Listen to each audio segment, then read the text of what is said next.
there. Very good evening to you. Welcome to Vantage Point. I'm Stephanie Lazarus, and today on Vantage Point we'll be discussing on a number of topics, including the Chinese Defense Minister's visit to Sri Lanka, which was brief. We will extensively talk about that. And also the UNHRC sessions that are ongoing. Foreign Minister Mangala Samaravira gave a very interesting statement at the sessions that will be touched on today on Vantage Point. And also the Independent Regulatory Commission the government is planning on introducing to the country to regulate media. Will it be yet another failed attempt? We'll discuss that on Vantage Point today. Well, to discuss all of that, we've got the expert and political analyst and scientist, Dr. Dan Jatilak, with us today. Thank you very much for joining us. Thank you, Stephanie. Good to be here. Well, first of all, we saw the Chinese Defense Minister make a very brief visit to Sri Lanka. Well, it comes, Chinese media reported that it comes just before his visit to Nepal, which was haphazardly organized without any sort of green light. And we saw the Foreign Minister not even giving out a statement about the visit to the media. Do you have any insights on that? Well, no, but I can guess at what might have happened. Now, the Nepal visit was not the haphazard one. It's the Sri Lankan visit that was more sort of spontaneous and unexpected. So you have to think what happened before that. What happened before that was an American warship turned up. The Marines got down at Hambantota and engaged in some civic action projects. I don't even know whether they're still there. And my guess, this is just a guess, is that the Chinese figured that the government is trying to take them for a ride. And you can't take the Chinese for a ride. They're a very old civilization and they're very, very smart people. The Chinese defense, the choice of visitors, that is the Chinese defense minister, tells us what the area of concern must be. That is, it has to be strategic. Now, what has happened since 2015? The government came in, a UNP dominated, or preponderantly UNP government, and said, China, you know, this government, Rajapaksa, he was a serf of the Chinese. They was turning Sri Lanka into a Chinese whatever. And they cut back on the Port City project, they sneered at Hambantota, they sneered at Mattala, they started attacking all the infrastructure projects, and then you had a sudden conversion. This, of course, in the earlier phase, one of the terrible things that happened was that Foreign Minister Samaravira went to China and had a press conference in the precincts of the Sri Lankan embassy in Beijing and criticized the Chinese. So that's how bad it was. And then suddenly it all turned around and there was this pilgrimage of government leaders going to China, and they decided to sign over Hambantota with a far vaster area and for much longer time than the Mahinda Rajapaksa administration had decided to do. And the same goes with the Port City. So in other words, they were done. Then they had to make up for lost time and lost money. And the Chinese didn't treat them as they would have treated the Rajapaksa administration as a friend.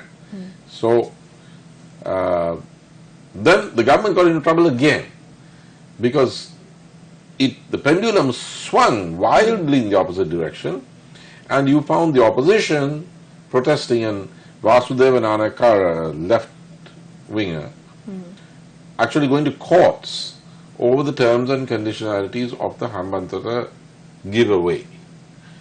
And the courts are deliberating, and the whole Hambantota thing has got slowed down.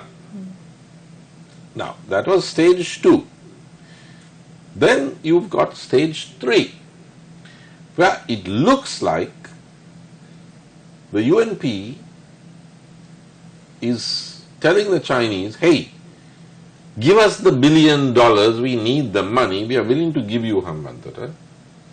So give us the money, you build up Hambantota, but you know what, we are going to use it, we are going to allow the Americans to use it as a kind of as part of their strategic network. Now there have been many signs, such as the visit of Admiral Paul Harris, the head of the Pacific Command, then many visits by American warships, many pronouncements that have been made, and the Chinese must be watching this.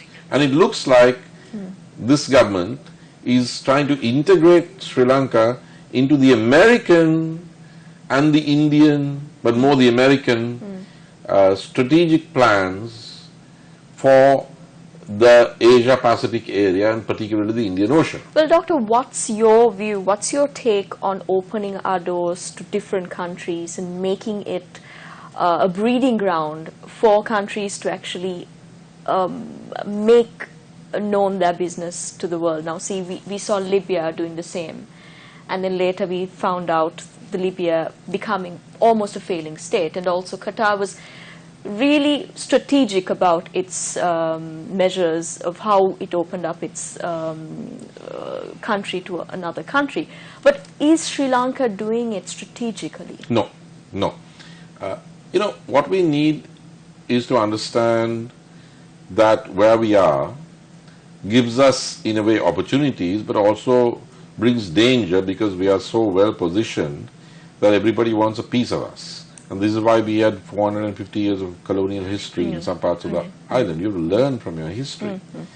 But we've been territorial for too long, don't you think? We've had this territorial mindset for too long. Yes, but then we who have to go out into the ocean, not allow everybody else to come and set up shop here. It's we who have to develop, like England and like many islands. I mean, we've got to go out. I wonder if you saw the movie Moana, you know, cute movie. But the whole thing is, you know, don't be afraid to go out. If you're on an island, you know, you use the sea, it's yours. Now, we have to get out of that mindset and we have to move out. But instead, we are behaving, if you don't mind my saying this, and I don't like to have to say this with a young lady as anchor, but you know, it's as if we are thinking, look, this is a port city and it's a good place to set up a kind of R&R, turn ourselves into an R&R place for visiting sailors. So that's the wrong mindset. And the Chinese, who are very smart people, would have thought, hey, what's wrong with this picture? From a defense point of view, these Sri Lankan guys, at least this government, they want to sell us Hambantota, more or less. They want us to pay them $1 billion US so that they can get over their self-inflicted economic crisis.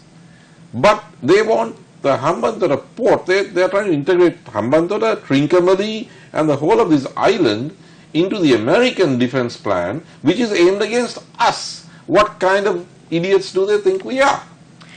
Well, so that's why they sent, I think, that's why they sent the defense minister down to have a look-see. And on the flip side, we've got the UNHRC sessions. I think it's very interesting if we can bring up the fact that the Foreign Minister had given out a statement about a truth-seeking commission and how a draft legislation will be presented to Cabinet. Well, that will be discussed after this short commercial break. You're watching Vantage Point, where we believe that perspective matters. Stay tuned.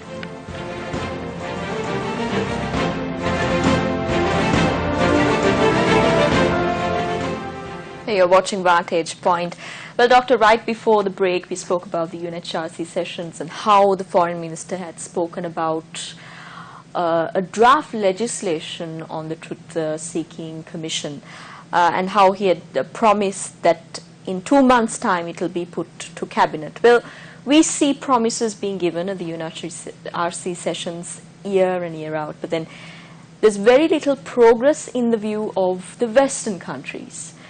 Right, and now there's also a request for a 2-year period for us to make progress. And also here, the UNHRC sessions, the resolution had pointed out that the Sri Lankan government should fully implement the measures identified in the HRC resolutions.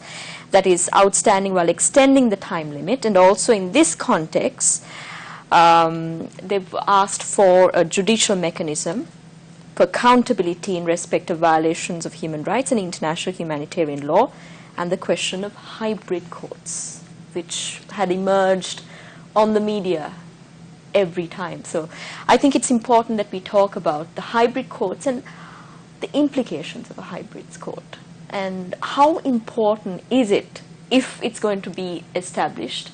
How important will this draft legislation be in implementing it? Well, Stephanie, the Delhi-based and respected journal The Diplomat carried an interview this week with Mr. M.A. Sumandaran, MP of the TNA, conducted by Taylor Dibbert, who's a young American who specializes in human rights as concerns Sri Lanka. And he asks Mr. Sumandaran, are you happy about this second resolution, which is going to extend the time limit for Sri Lanka?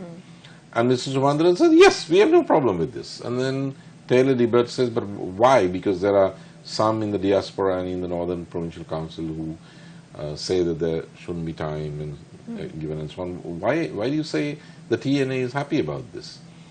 And Mr. Sumandaran's reply is, well, when you read the second resolution, you see that the first resolution has not only not been diluted at all, Sri Lanka is recommitting itself. That means it's committing itself for the second time to the full implementation of the 2015 resolution 30/1. So we are happy. So it's okay. I mean, if they want another year or two, it doesn't matter, because they have recommitted, or they will be recommitting to the full implementation of the 2015 resolution. Now, the 2015 resolution is, as you pointed out, for a special judicial mechanism, which means special courts, not necessarily hybrid. I mean, that can be debated. A special court, I mean, we have a judicial system, we have courts. A special court is a new court outside the existing courts. Special prosecutor's office, these are not recommendations, these are commitments. A special prosecutor's office is an office of a prosecutor, special prosecutor, outside the AG's department. Now, that is the problem. That's the crux of the matter. Why did we agree to special courts and a special prosecutor's office? If crimes have been committed in the course of the war, those crimes surely, logically, have to be prosecuted as per the laws that existed at that time, through the existing judicial system, our courts, which are now more autonomous than they were, and by the Attorney General's office. And why special? What's special about this mechanism? But the biggest argument there is, the debate there is that most of our clauses and laws are not updated, and that's the reason why it's important that we bring in an international court system to the judicial system itself. So is that one of the key reasons why there's this huge debate over the fact that we need to bring in this international court system? It is, but it's crazy. Now, let's say you did something, you're accused of doing something wrong, Stephanie, in office, something that, you know, in your job that you should not have done. Now, it can be wrong only if you have violated the regulations that existed at that time. These are the rules. You violated the rules. You've done something wrong. There should be an inquiry, and maybe you should be punished or fined or something.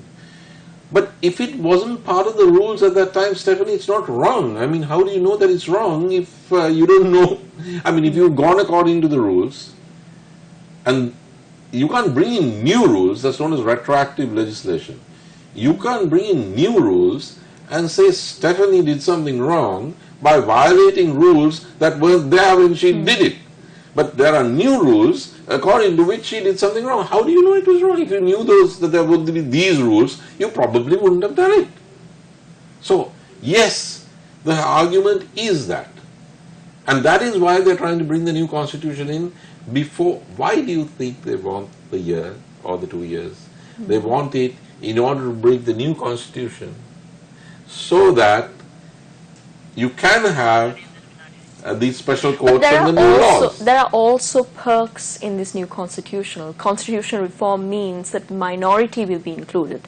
There will be greater integration of these minority parties in the constitution itself, and there will be a lot of advantage institutional-wise. There will be less institutional racism and discrimination. And there will be a proper system that will be in place to include all parts of society. So why is there an opposition against a constitutional reform? Is it the way it's being done, or it's a process, or is it just mere exclusion of minority that's really getting these people to argue and debate over it? Well, I can give you two reasons. I can give you two legitimate reasons, because there are those who are opposed to it because they are racist, and I don't think that's legitimate. But there are two legitimate reasons, for instance, the reasons why I am opposed to it. In the first place, if you go for a referendum, I mean, if you go for a new constitution, you stuff it full of goodies, and you go for a referendum, and you lose, it's all finished. That's it. The minorities, nobody's going to get anything. But if you are smart, and you don't go for a new constitution, you go in only for constitutional reform, not a new constitution. You can do it with a 2/3 majority. In fact, you might even be able to get all parties on board. The 19th Amendment had everybody voting for it. As I say, from Vikramasinghe, Prime Minister Vikramasinghe to Vimal Veeraman. So they all voted for the 19th Amendment except for Admiral Sarathvir II, only one guy. I mean, maybe he was right, I don't know. But it's much safer if you want to bring in new stuff which will make this a fairer society. It's much better to have a round table conference of all parties, get a consensus, because then they are locked in. Even if that lot come in at the next election, they are not going to undo what they have committed themselves to. So I would say a new constitution is a wrong way to go, it's a risky way to go, it's winner take all, and it can be the end of any exercise in enlightened legislation. It's much better to go the way of constitutional change via reform rather than a whole new constitution which risks a referendum. The second thing is what the London Economist said in its March 17th issue, the new issue of the Economist, which, as you know, is probably the most respected periodical in the world, read by all leaders of countries. Now, there is an article on Sri Lanka's constitution, and it says, now the only person they're actually quoting the whole article within inverted commas is Foreign Minister Mangala Samaraweera, so I wonder whether he was the source of this story.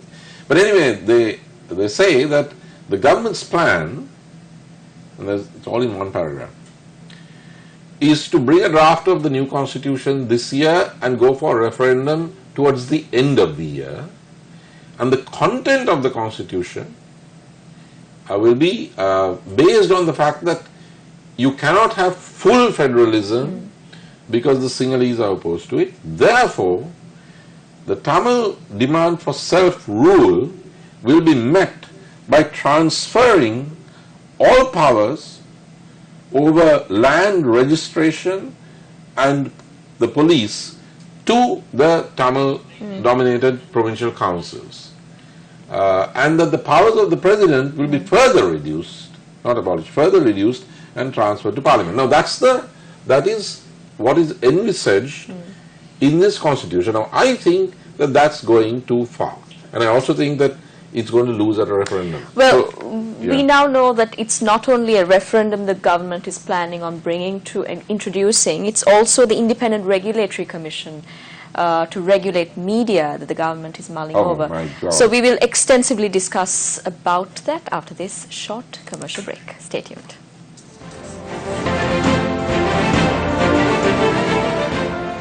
Well, welcome back. You're watching Vantage Point. Well, just before the break, we spoke about the Independent Regulatory Commission to regulate media. Now, this is another one of the government's attempts to regulate media, which was done. It was earlier done attempted, and it was ruled out by the Supreme Court, saying by Chandrika. It was attempted during the Chandrika administration. And it was upheld by the Supreme Court, saying that private media organizations cannot be regulated.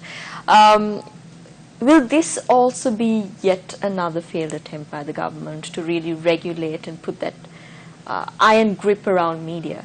Well, I hope it fails, but it has to be read in connection with something else. There's something else they're trying to regulate or restrict.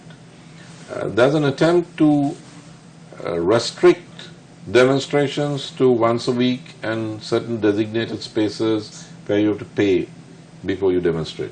Now, I take that and the attempt to regulate the media as part of a general attempt to regulate freedom of expression. And I hope that civic organizations challenge both these in the Supreme Court, because it seems to me, on the face of it, to violate fundamental rights. Now, nobody is, who gives these guys, these politicians, a right to even dream of regulating the media? What moral right do they have? I mean, who's regulating them? They probably, some of them are engaged in one of the biggest scams going, that's the bond scam.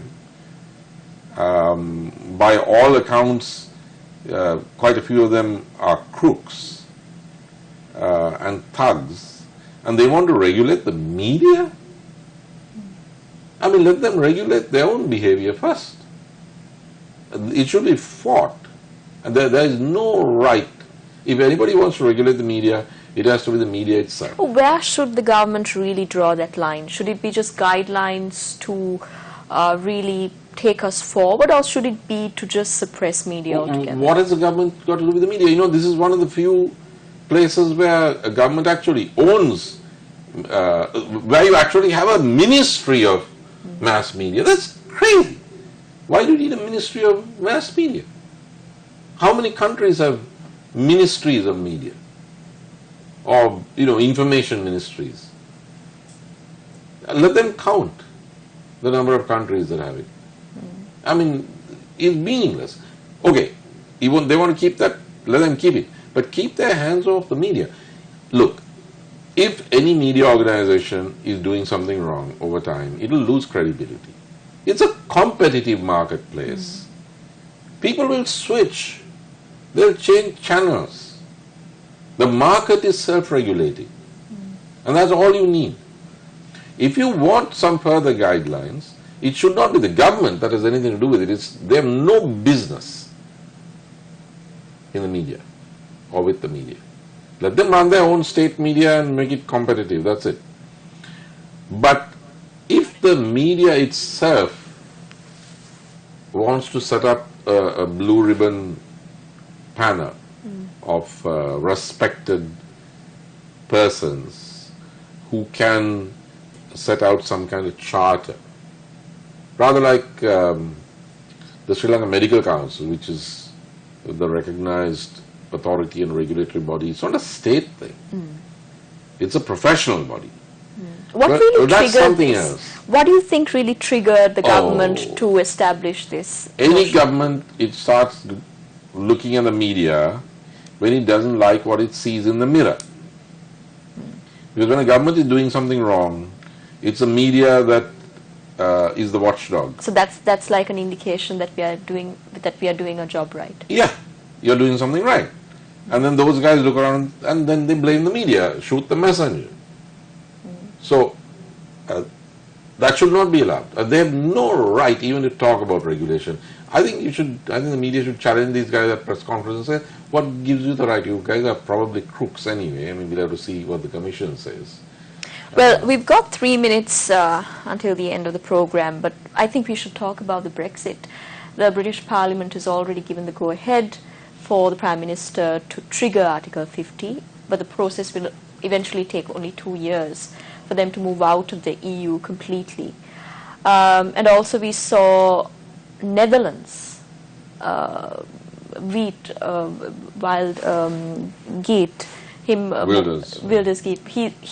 being losing his seat and also him losing the contest itself to become president. Well, there was this very, very widespread notion of how the European Union and the European countries are really taking this leftist, this against the institution kind of formation. We saw it in France, we saw it in so many different countries, that all triggered by the Brexit itself. But we also see this other movement, this camp that's emerging. That's to say that no, liberalism stands. We have neoliberalism that's really working out for us, countries like Netherlands. It's interesting to see that the world politics is changing so rapidly, but also there's this other clockwise movement, an anti-clockwise movement. And how do you view this? You were an expert in you are an expert in international relations, and you were right. So it's important to know your view about this, because we see this changing world politics every day. There's always this uncertainty around it. So how do you view this? Well, the Dutch case was one of a far right kind of a maverick. I mean, the guy is basically openly racist. Wilders. The reaction against neoliberalism was first seen actually in 2015, before Brexit. 2015, when Sirasa was elected, a far-left party, won the Greek elections. And then there was a referendum on the EU's conditionalities, and the no vote won. But the government decided it had no choice but to go ahead with the economic program. So it started on the left. Then you had the rise of Podemos in Spain, but they didn't win the election. So it was Greece 2015, Brexit, Britain 2016, a right populist movement. Now Wilders was, I mean, then you had Trump, of course. Yeah. But all of these left-wing, Sirasa, Brexit and Trump are kind of center-right or center-left populists. Wilders was a kind of a wild guy, you know. He was a wild so the real test is going to be France and Marine Le Pen. Yeah. Because Marine Le Pen is not like her father. Her father was more like Wilders. But Marine Le Pen has moved to the center. There's heavy competition between Fillon and Marine Le Pen. And the betting is that Marine Le Pen is playing a long game. That she might very well win round one, 2 rounds, round one, and she might lose round 2. But if she wins round 1 this time, the runoff, then she's very well positioned for the presidency the next time. So will that mean, if Le Pen becomes president? This time, I don't know, there are some friends of mine who say she could. Yeah. I'm not too sure, but if she wins round 1, and even if she loses round 2, that means she's very different from Wilders. That means she's a very, very serious proposition. Well, with that, I think we've come to the end of Vantage Point. Thank you very much for joining us this evening, Dr. Jayatilaka. It was a pleasure having you with us. Thank you, Thank you very much for joining us. You can send us your opinions to Newsfirst.lk. This is Vantage Point, the place where we believe that perspective matters. So stay tuned next fortnight. Good night.